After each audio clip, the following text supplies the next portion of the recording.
Good morning, good afternoon, good evening, wherever you are in the world. I'm Nicolas Véron. It's my pleasure to introduce this new session of financial statements, a series of events at the Peterson Institute. And today we'll discuss the eurozone because the eurozone is expanding again after a long pause. There are new member countries coming in and possibly more to come in the next few years. So for that, we'll have today Boris Vujčić, governor of the Central Bank of Croatia, the Croatian Central Bank. Boris Vujčić studied at the Zagreb Faculty of Economics. He got his degree there in 1988, later his PhD in 96. He worked at the university for a number of years. He became a lecturer in 97 and an associate professor in 2003. But in 2000, he joined the National Bank and became a vice governor, and in 2012, the governor. So when the country enters the Eurozone, Boris, you will be one of the long-standing veterans of central bank governors in the Governing Council, where you already are an observer.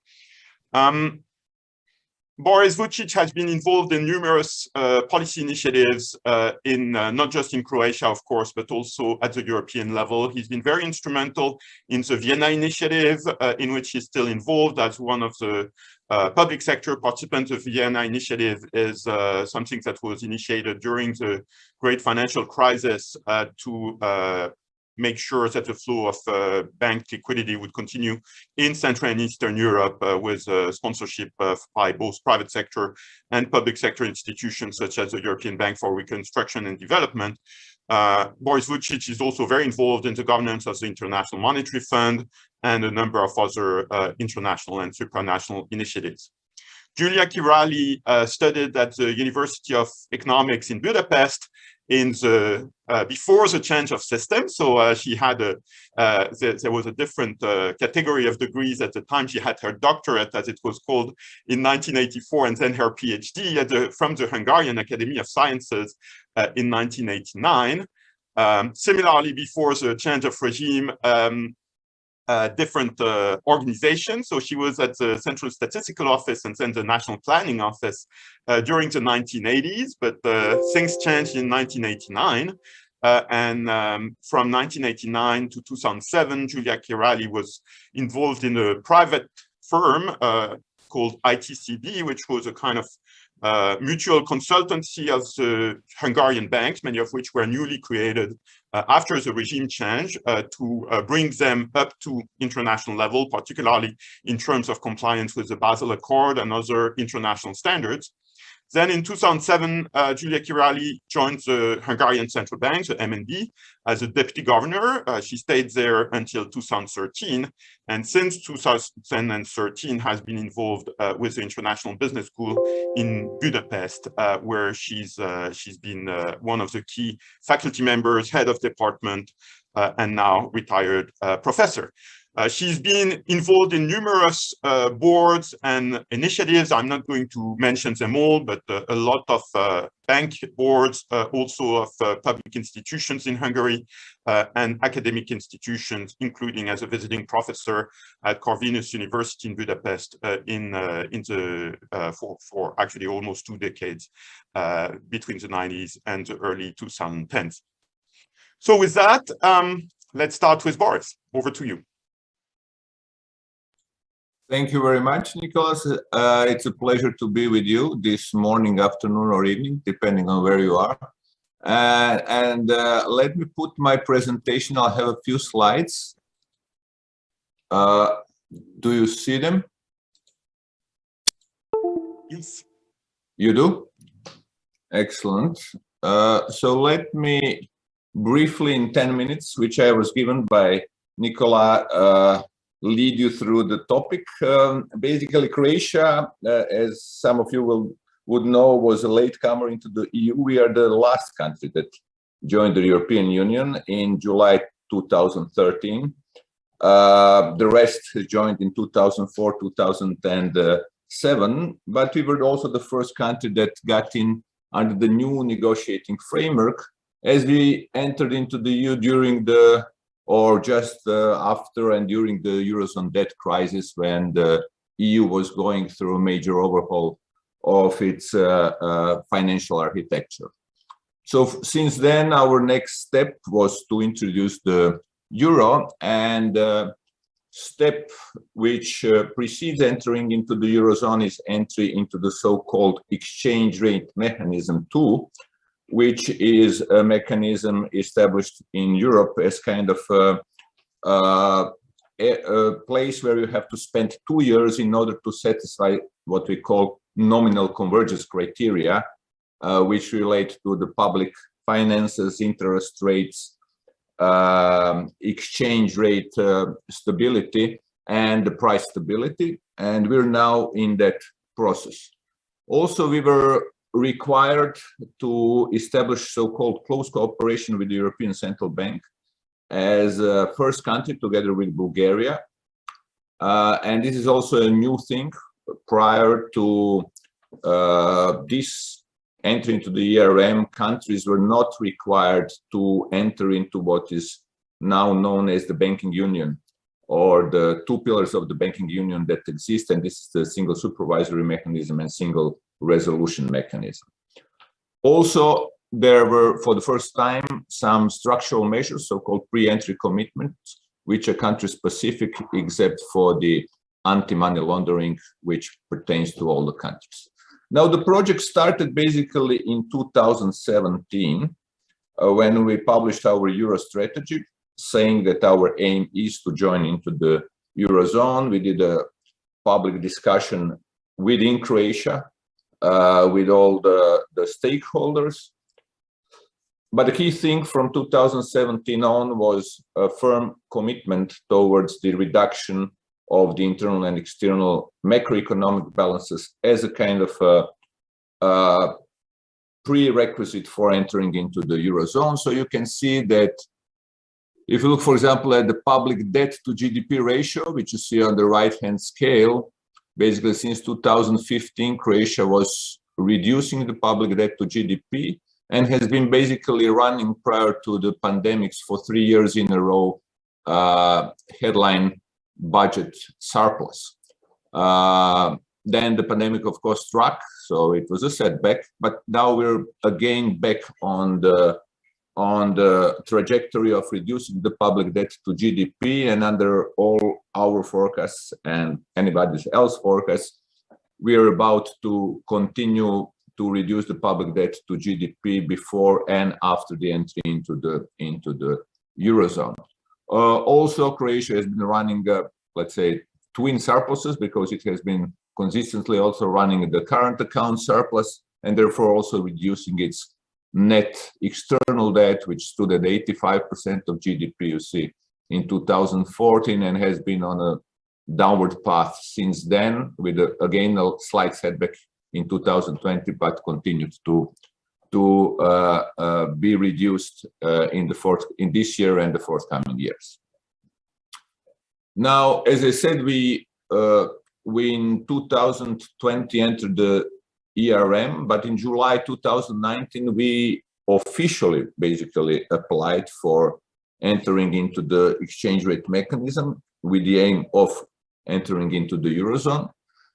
What happened was that in 2020, as you know, when the pandemic crisis struck, most of the people told me, well, forget about the 2020, because now nobody has time to occupy with the ERM entry. But we insisted, and we entered the ERM basically during the fully fledged pandemic crisis in July 2020, which now puts us on the path of entering the Eurozone at our target date, and this is the 1st of January of 2023. Now, why do we want to get into the Eurozone? Because we believe that benefits adopting the euro by far outweigh the costs. And I'm not going to go through all these things, as I have only 10 minutes. There are a number of benefits, like lower transaction costs, participation in the Eurozone monetary income, access to euro area financial assistance mechanism, the reduction of borrowing costs, etc.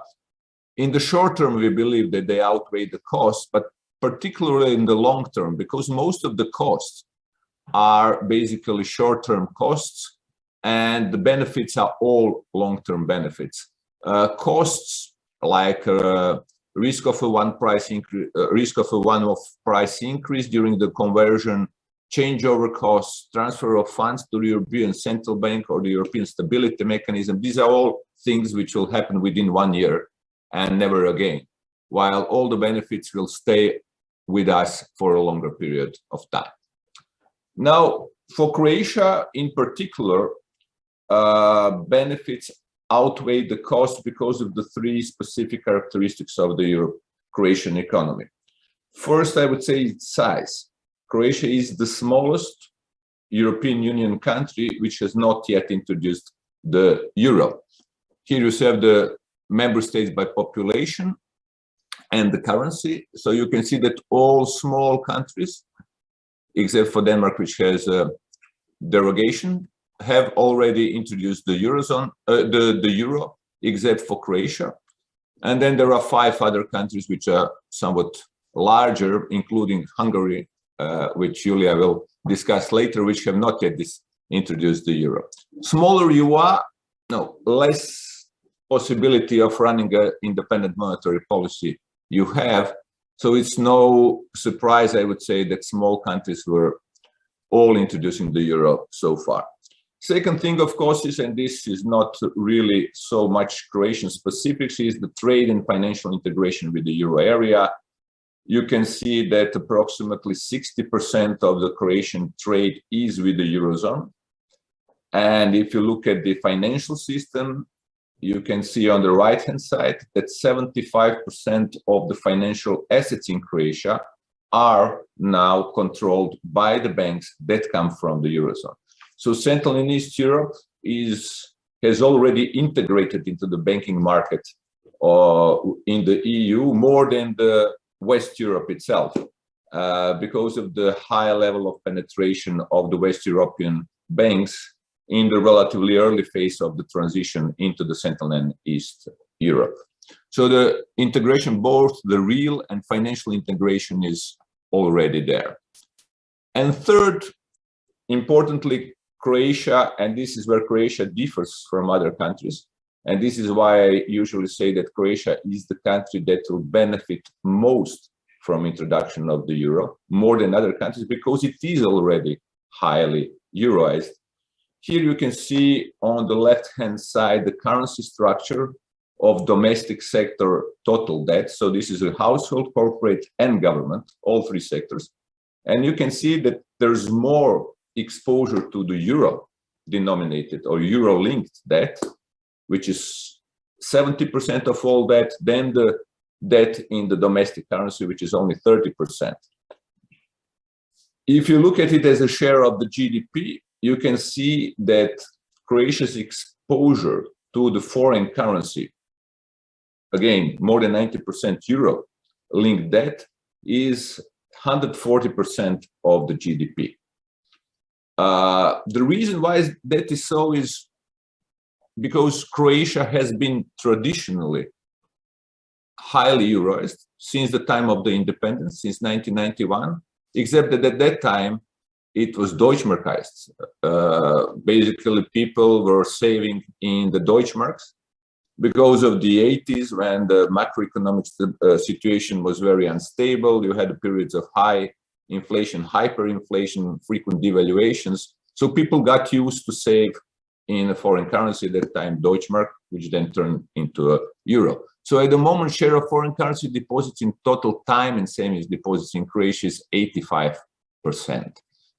Because banks on the liability side have euros, of course, they also have to extend, in order to match their foreign exchange risk, assets in the euros. So what they do, they extend the kuna loans, but they link them, they index them into the euro to control the foreign exchange risk.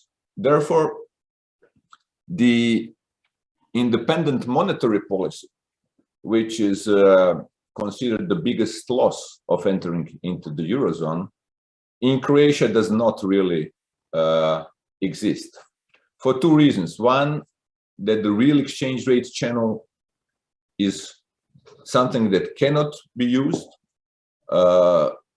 If we decide, for example, to stimulate the economy by the depreciation of the currency, then let's say 10% depreciation of the currency increases the debt in domestic currency of all sectors, household, corporate, and government, by 14% of the GDP.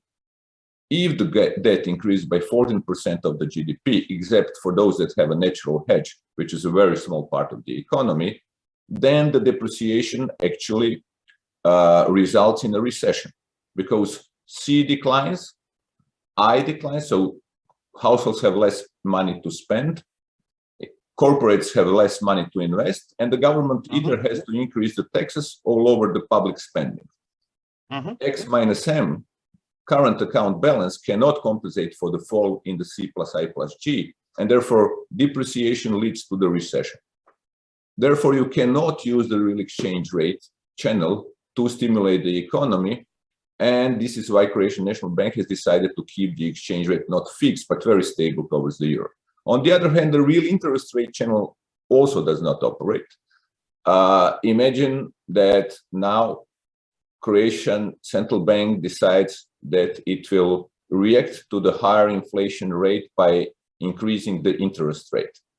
What would happen in this case with a stable exchange rate, increasing the interest rate, that would create further surge in the capital inflows on top of the current and capital account surplus, and basically force the central bank into the huge foreign exchange purchases in order to stop the real exchange rate appreciation, which is very, very costly, and in the end will not much change the situation in the financial market, because most of the debt is anyway tied to the euro. Croatian commercial banks can basically get financing from the ECB because their mother banks get financing from the ECB. So even if we increase the interest rates, it doesn't really make much difference in the domestic market. So monetary policy independence to the largest extent is already gone. And as Bob Dylan used to sing, when you got nothing to lose. So that's the first thing. Second, people worry, would the ECB's monetary policy meet the needs of the Croatian economy? My answer is not less than other eurozone countries. If you look at the phase synchronicity between Croatian business cycle and the core euro area countries, you will see that Croatian economy's business cycle is more aligned with the core than the peripheral countries in the eurozone. And some of the core countries, I would say lately, for example, France, Nicolas, I've been talking about that recently, and that tells us that if the eurozone monetary policy fits other countries, it will fit Croatia at least the same as the other eurozone countries, if not better, in comparison to most of the to majority of other eurozone countries. If you look at the exposure to symmetric shocks, again, same conclusion. Both Croatia and other euro area member countries are exposed, as you can see here, to the similar shocks with approximately symmetrical reactions of their economies to those shocks. So again, Croatia fits by that measure well into the eurozone already today, and has been, as you can see, for many years already. And I will end with this, my 10 minutes. This is the last slide, don't worry, Nicolas. So one thing that is also important, and we all know that, for euro introduction is not only economic rationale, but what the public thinks about that. If the public opinion is against the euro introduction, then politicians will have second thoughts. However, in Croatia, as you can see, the support for the euro introduction has been increasing for the last few years. Now it's at 61%. And this is more, for example, than was the public support in Latvia or Lithuania or Estonia before they introduced, the last three countries that introduced the euro. What experience shows is that after the introduction of the euro, when people realized that the prices will not double, public support further increases, and in all these countries now it's above 80%. So this is what I will end up with. Thank you. On this note, Júlia, you're muted.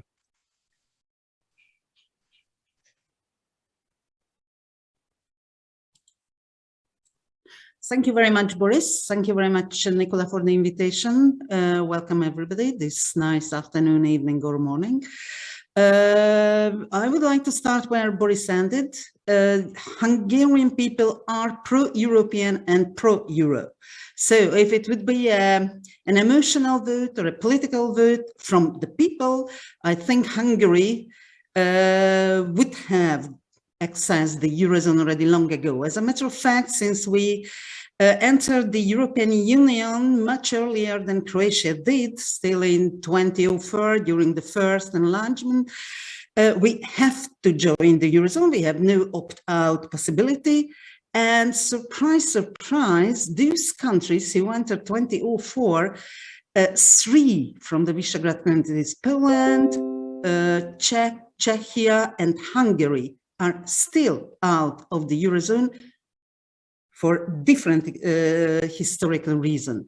As far as Hungary is concerned, we had already a date for the accession. We had this date in 2004, and the date was 2010. So we were supposed to join the Eurozone by 2010, but unfortunately in 2006, it turned out that we do not fulfill any of the criteria concerning the inflation and, what is worse, the government debt. The government debt and the government overspending of Hungary at that time was like in the Guinness records, so above 10% deficit and above 90% government debt. So we had to postpone the accession and no more accession date since. And of course, 27, 28, Hungary, one of those countries which was hit very severely by the global financial crisis. We all remember it. We worked together with Boris at the Vienna initiative. We were happy to save our banking sector. So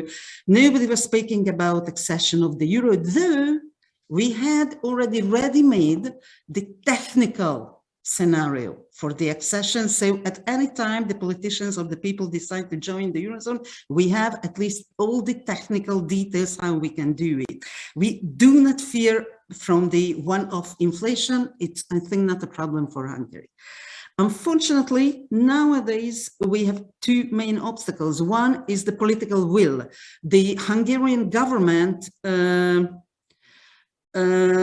postponed for very, very long the euro accession. In their view, the national finance is much more important than being member of those countries who take the really important decisions. And after the pandemic, the inflation and the government debt, government deficit is again above all the acceptable thresholds. So I think that's why we have to postpone again the accession. But if the joint opposition will win at the 2022 elections, I'm sure that Hungary will be among those countries who try to be among the first again to join the Eurozone. It's very interesting, and that is my last remark, that those countries who had actually non-independent monetary policy, that in the sense that they were not really free floaters, and as Boris mentioned, Croatia had a partly independent monetary policy, what was not a real free floater before joining the ERM2, just because of the specialties of the Croatian economy. Czech Republic, Poland, and Hungary are really free floaters, but don't be misguided. In spite of free floating, Hungary, for example, very much constrained in that sense. As soon as something happens on the market, because we have serious risk shocks, we had serious risk shocks during the global financial crisis. If the Hungarian currency begins to significantly depreciate, the Hungarian central bank immediately intervened, and we can say that we are constrained free floaters. Actually, there is not so much space for the independent monetary policy. If we join the eurozone, we will not lose too much, but we'll win all those advantages what Boris so nicely presented at the beginning of his presentation. Here I stop, and then for the questions I am ready to answer. Thank you very much. And as usual, the participants in the audience can ask questions, preferably through the Q&A tool of Zoom. Please, if possible, don't use the chat, but rather the Q&A. And I will relay your questions as usual. But I have questions of my own to start with, and maybe starting with you, Boris. You mentioned the target date of 2023, 1st of January. Is that what's the level of confidence that this will be the moment when Croatia actually adopts the euro as its currency? I would say that it's highly likely. Of course, you never say that something will happen before it happens. It will be known in summer next year, because that's when the European Commission does its convergence report on the basis of the data for the last year. What is certain is that there will be no problems with the interest rate criterion, deficit, public debt criterion, exchange rate criterion. The only one which is a little bit tricky at the moment is the inflation one, not because the inflation rate went up, but because the dispersion of the inflation within the European Union is high. And the Maastricht criterion, one on the nominal convergence criteria, says that the inflation rate cannot be higher than 1.5 percentage points above 3 best performing countries. It doesn't say 3 countries with the lowest rate of inflation. It says 3 best performing countries. At the moment, 3 countries with the lowest inflation rate are Greece, Portugal, and Malta. Then we'll see how that is defined. What the forecasts at the moment is that Croatian inflation rate, so these are the forecasts by the Croatian National Bank, European Commission, ECB, everyone, that our inflation rate will be exactly the same as the eurozone for 2021. So it would be, I think, for me, difficult to think that having the inflation rate like the eurozone, you won't be able to enter into the eurozone. And if you look at the experience before, in no year the reference inflation rate has been lower than the average of the eurozone. So I would say, in that sense, that it's relatively high probability that we will enter on the 1st of January of 2023. What about Bulgaria? Because they have taken a parallel track to you. I think they have entered the ERM2 and the banking union at the same time. Are they going to join at the same time? I mean, to the extent you can comment, of course, central bankers are always very cautious when commenting about others, but if you can give us, the kind of general view. Yes, the Bulgaria entered exactly the same time last year as we did ERM and the SSM, SRM. Banking union, but it's unlikely that they will join on the 1st of January 2023. And you also know that the political situation is not fully settled now in Bulgaria, and I think they're not thinking about that date, but some of the future dates. It's changing by the day, indeed. You mentioned pre-entry commitments that were country-specific, apart from the one on anti-money laundering. Can you get us more of a sense of what was in there, and also how they are decided? I mean, what is the kind of formulation process for these commitments? Yeah, the formulation process for these commitments is basically done on the basis of the European Commission assessment of the structural changes, reforms that the countries have to do during their regular review processes. And in Croatia's case, let me give you an example. They are country-specific, as I said, except for one, which is across the board for all the countries, and that's the anti-money laundering, AML. You have new directive every few years, as you know. So one of our pre-entry commitments is to get aligned with the 5th directive on the AML, waiting for the 6th one to come in. But the other ones were, but the other ones, and I think they are useful, and I think that is good that we did that, was a reduction of the parafiscal charges.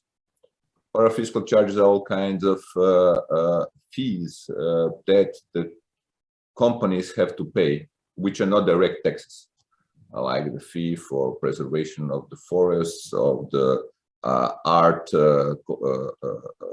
heritage, or you have a lot of them. So this was reduced significantly in Croatia. Another one, pre-entry commitment, which we have to fulfill until March next year, and has already been actually done, is the alignment of the corporate management practice with the OECD guidelines for the state-owned companies, which I also think is very useful. Anyway, regardless of the eurozone entry.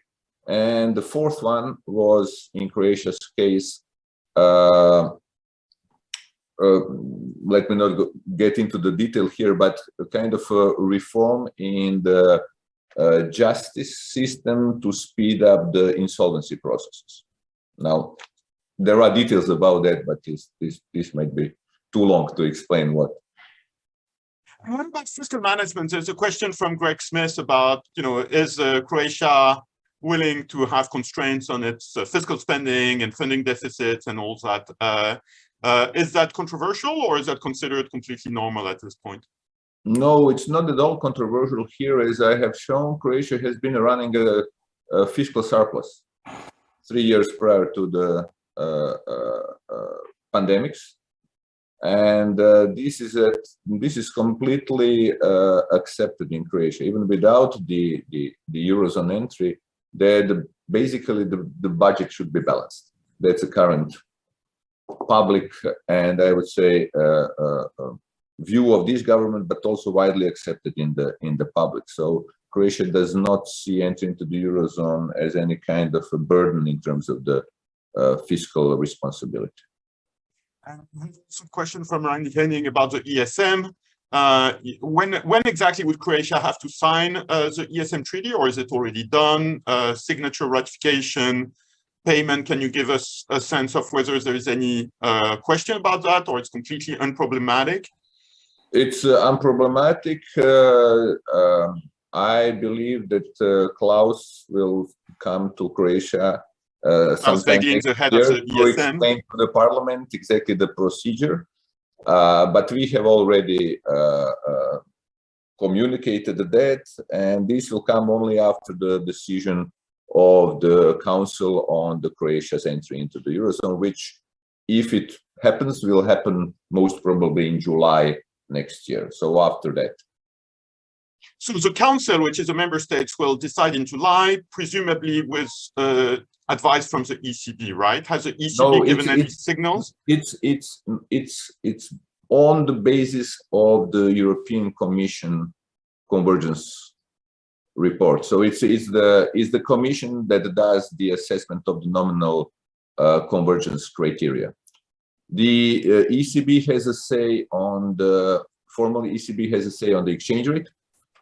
So when you enter into the exchange rate mechanism, you discuss with the ECB the parity at which you will get into the exchange rate mechanism. So Commission is out of that, and we did that with the ECB. So participation in the ERM on the basis of the exchange rate observance is something you do with the ECB, but the nominal convergence criteria assessed by the European Commission on the basis of the data for last year, so the fiscal criteria and the exchange rate and the inflation criteria, they actually look even into 2022.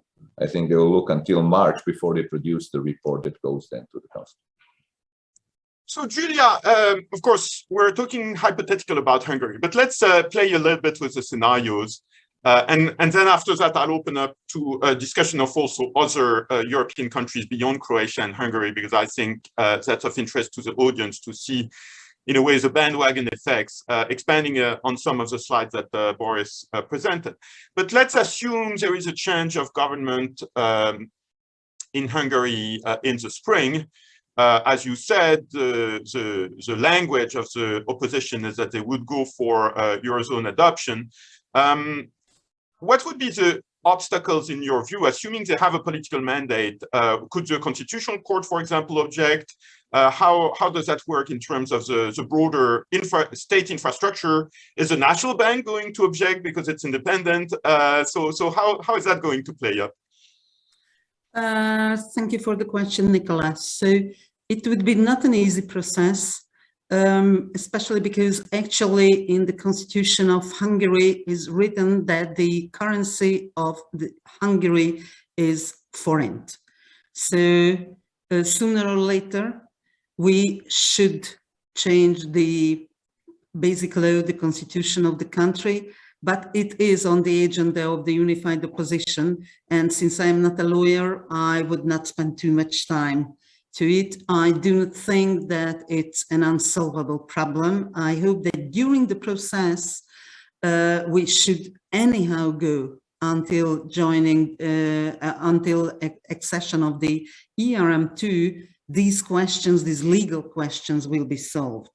So what is much more important, these are the economic questions. First of all, the threshold, especially which concerns the budget deficit, the total debt and inflation. As you know, actually, Hungary faces the highest inflation in European Union, or the second highest one. And it's not only because of the special economic circumstances, but unfortunately because of the mitigated credibility of the central bank. So we have to restore the credibility of the central bank. It needs, I think, that more power would be given to the staff, which usually takes good decisions, and less power should be given to the actual monetary council, which sometimes always uniform way, but takes not the most credible decisions. Actually, in Hungary, you have a double policy rate, which is crazy. So you do not know whether the central bank. How does that work in practice? Would the new government have the ability to renew the governing board of the central bank, or would they have to wait for an extended period of time until renewal of mandates comes up? I'm sure that if there will be a government shift, then the central bank will cooperate with the new government. So I do not like the legal or the falsified solutions. And I'm sure that the given monetary council, if they will have the opportunity to really express their view and really vote as they would like, it will be just a different decision than they do actually. So I trust our monetary, the wise monetary policy members who are able to really decide what is the interest of the country.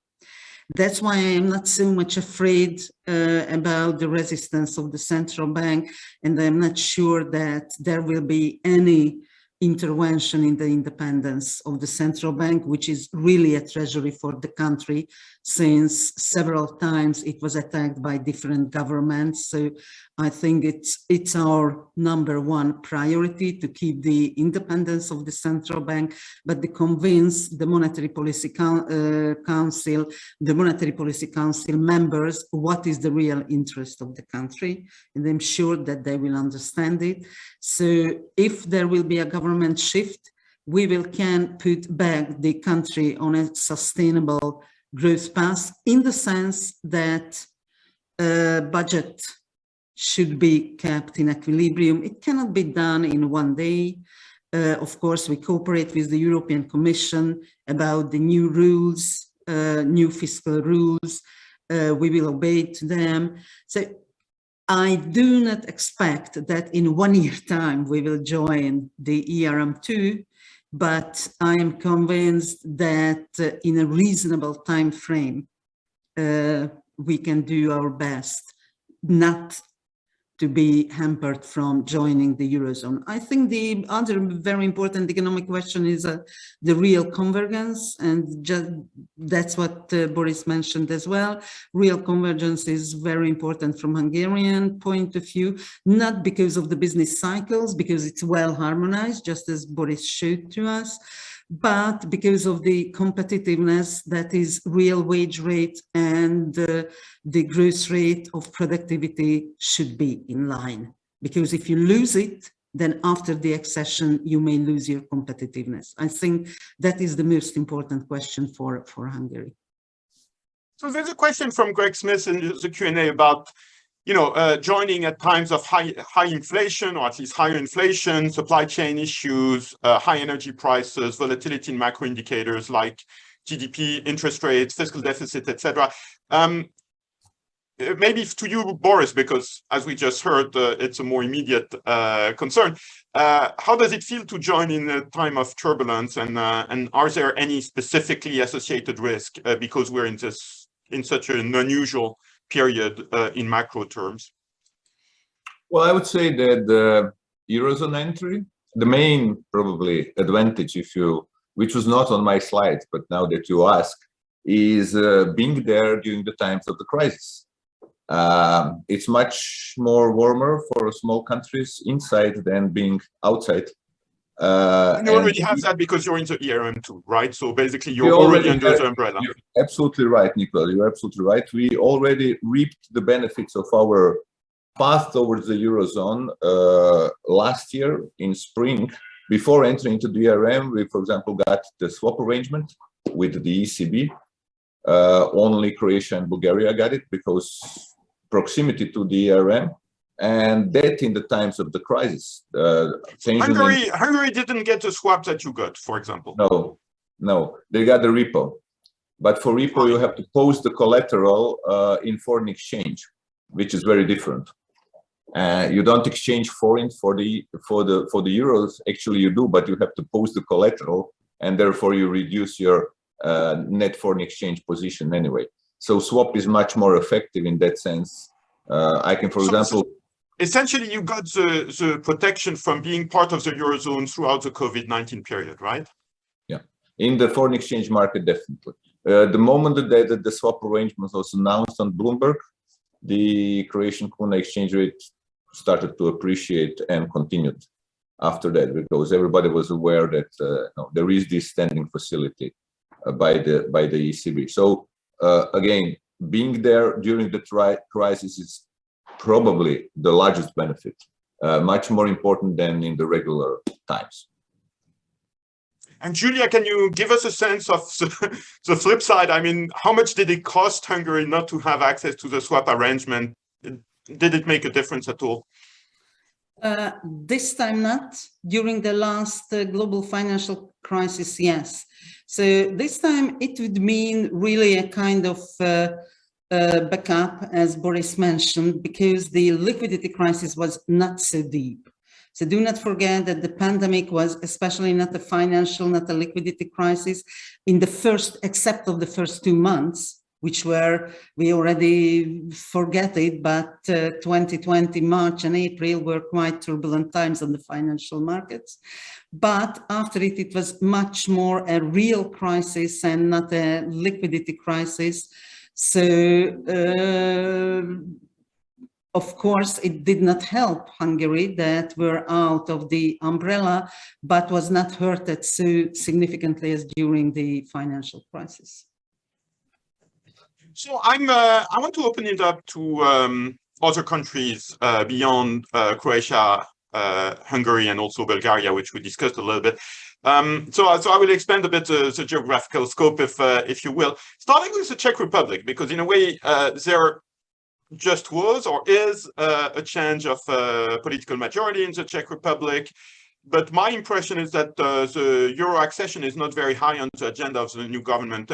Any prospect of what may happen there? There's also a question from Juliette Charpin in the Q&A. So if you can give us a sense of how you view the Czech debate, both of you, seen from your respective points of neighborhood.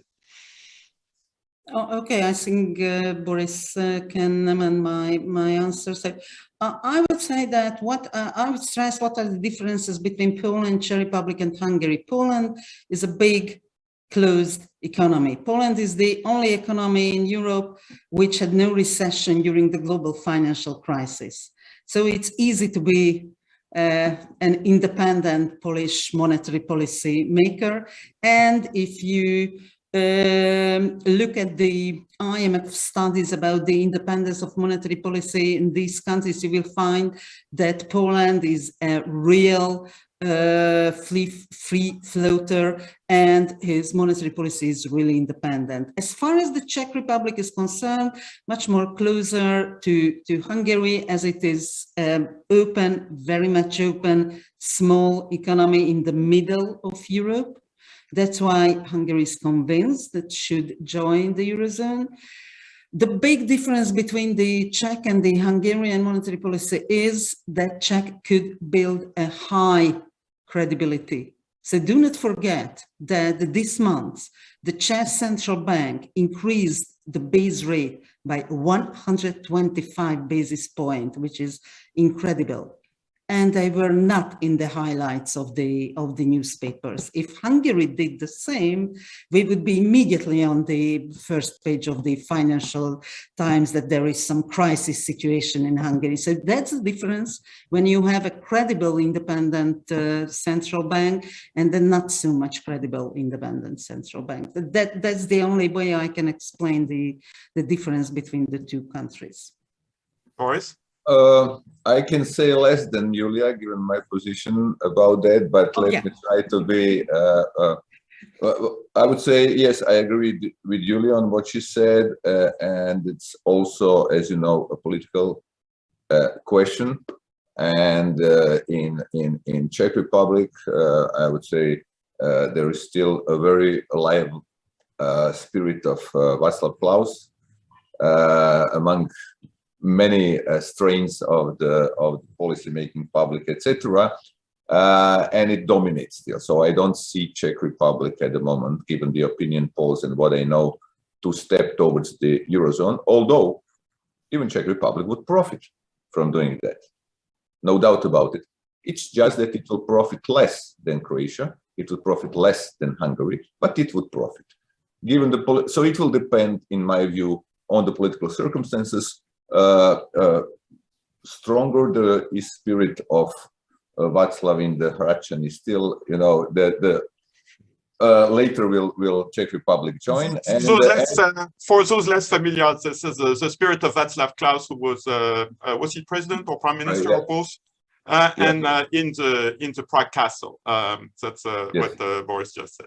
Yes, thank you, Nicolas. And Poland is also very much, as you know, also a political question. Poland, again, would profit less given the size of the economy and the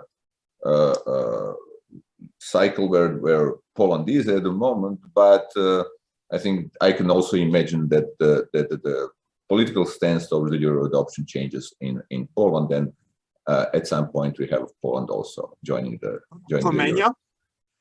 Romania has already. Romania is an interesting case because they have already decided they're going to adopt the euro, but given also a bit of a political circumstances in Romania, it kind of gets postponed all the time. But I think they have made that decision, and I would guess that soon you will see also Romania moving towards the eurozone and joining the eurozone. Although, again, I have to say, I've showed in my slides, it's a multi-year process. It's not that you decide, you have to take few steps, and it takes, let's say, at least 4 years to get prepared to get into the euro, and then 2 years. So from the moment that you have clear political will, you write a letter, to the moment of entering into the eurozone, it will be at least 4 years, maybe 5 years. Júlia, on Romania, you wanted to add? No, I fully agree with Boris. I think they already expressed their will, so there is no problem with the political will. Because do not forget that the euro adoption, the first step is really a political decision. That's why I fully agree what Boris said about the shadow of Václav Klaus, which is still big. What about Scandinavia? I'm sure, Boris, you're being asked by people in Denmark and Sweden about the experience of joining the banking union and joining and now being prepared to join the euro. Do you see any movement there, or you think they will stay frozen in their current situation forever? I don't know whether it's going to be forever, but for the time being, yes. I of course talk all the time with my, I would say, friends, both governors at the moment and the colleagues from the central bank. And I don't see that it's also political, as you know, completely political question. Denmark would also benefit from getting into the eurozone. I was in the panel what, a few months ago, together with Danish governor and Klaas Knot and Robert Holtzmann at the Albach seminar, and the Danish central bank clearly said it would make sense for us and it would be better for Denmark to be in the eurozone. But it's a political question, and of course they are AAA rating country, which is the part of the ERM and gets the benefit of the swap arrangements at the time of the crisis. So Denmark, during this latest episode in spring last year, immediately got the swap arrangement from the ECB. So they don't miss out on that. So they have even less, I would say, economic rationale to enter. But regardless of that, they still do have the reason to enter into the eurozone. For example, when we were discussing Klaas, the Dutch central bank governor, has said,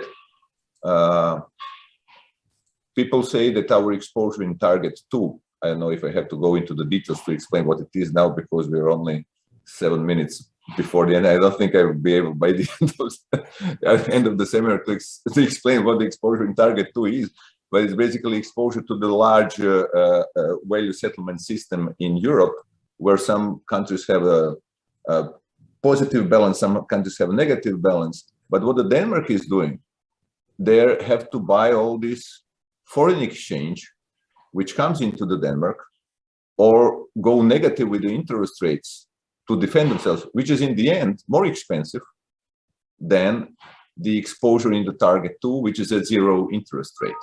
It's a little bit technical, I understand. But, no, this is super interesting, because that means that when you join, you have benefits in terms of the central bank's own profit and loss account, right? Absolutely, absolutely, you do. Clear, and that's why I'm very happy if we join in the end of 1st of January 23. I have to look after my P&L account as well.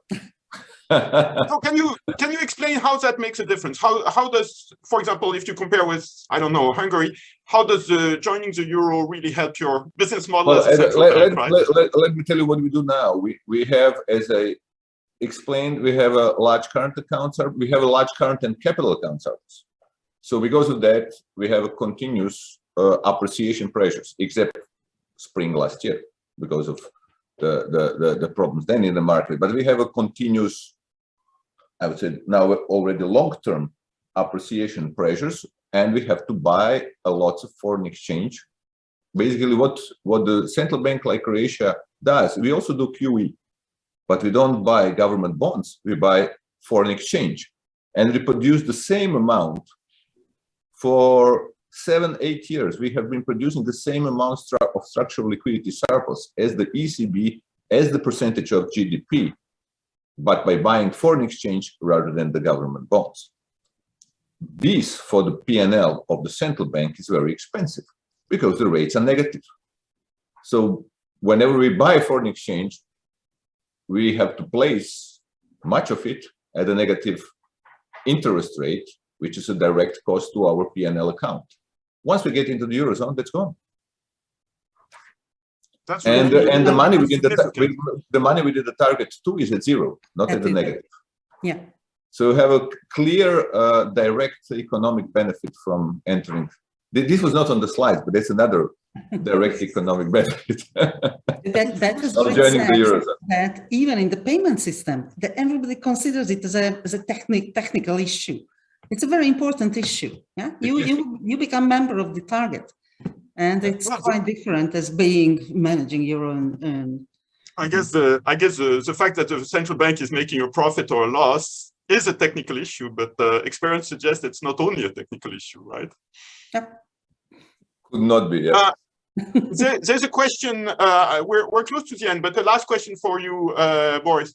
Andrei Oprisan is asking about the recent attempt by some Croatian parties to trigger a referendum, and they didn't collect enough signatures, if I understand well.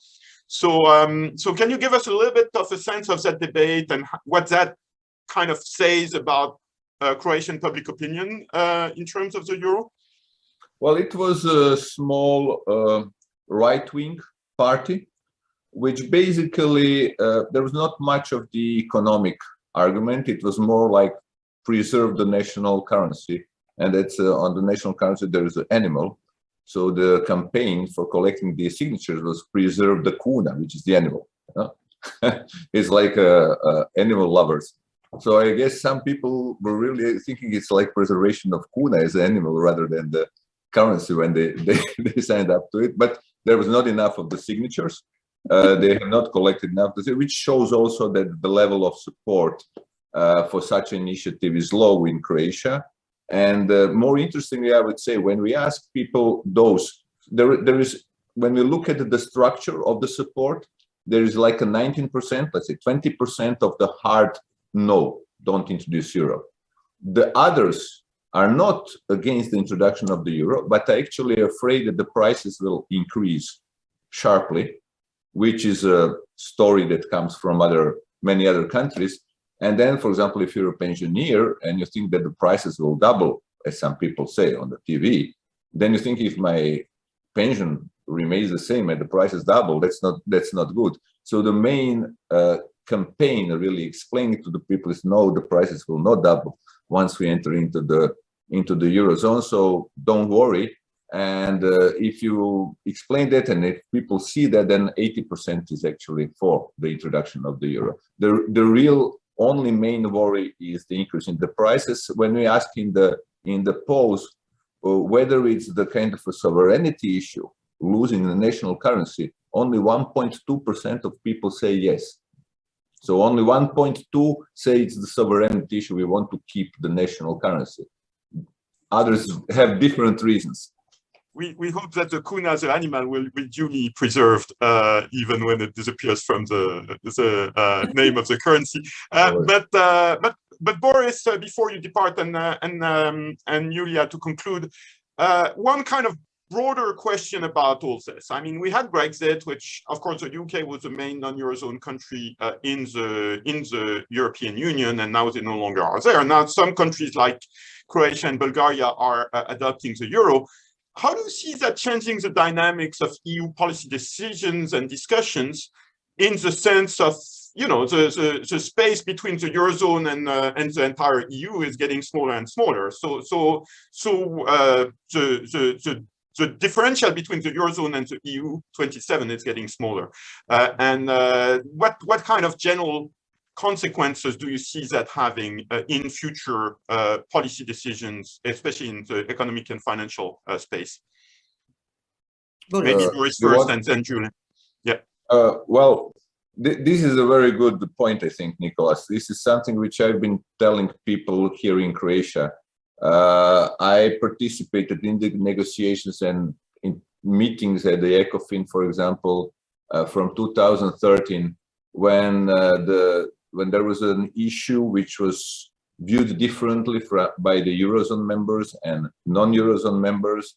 Then we will go into two separate rooms, discuss among ourselves, and get back to the plenary room. And over time, the room, you know, of non-Eurozone has become smaller and smaller. Less and less people would go into that room.